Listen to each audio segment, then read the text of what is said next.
Pemprov gelar sertijab Gubernur Sulsel. Serah terima jabatan Andi Sudirman Sulaiman kepada PJ Gubernur Sulsel, Bachtiar Baharudin, berlangsung di Baruga Karaeng Patingal Loang rumah jabatan Gubernur Sulsel. Pada serah terima jabatan itu, Andi Sudirman Sulaiman menyerahkan memori akhir masa jabatan Gubernur Sulsel kepada PJ Gubernur Bachtiar Baharudin, yang juga diikuti dengan serah terima jabatan Ketua Tim Penggerak PKK.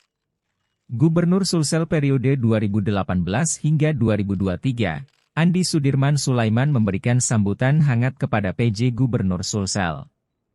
Beliau adalah seorang yang matang dalam dunia politik, meskipun seorang ASN, ujarnya. Ia mengutarakan, selama menjadi Gubernur Sulsel merupakan sesuatu yang sangat bermakna dan momentum yang terus melakukan pembangunan. Suatu momentum terbaik dari kami telah mengerjakan banyak hal. Tentu yang semua yang kami lakukan perlu disempurnakan. Sebagai manusia biasa, kami berharap Bapak Gubernur memberikan kalau ada yang kurang-kurang mohon dioptimalkan, harap Andi Sudirman.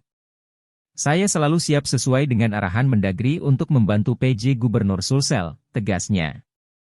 Tak lupa, ia menyampaikan semangat untuk mengemban tugas kepada Bachtiar sebagai nahkoda Sulsel untuk beberapa waktu. Selamat bekerja, pungkasnya. Sementara PJ Gubernur Sulsel, Bachtiar Baharudin menyampaikan bahwa tantangan seorang pemimpin itu dapat dilihat ketika sedang berada pada masa sulit, pandemi dan lain hal. Ia memberikan apresiasi kepada Andi Sudirman Sulaiman. Ia juga menyampaikan salam hangat kepada jajaran Forkopimda.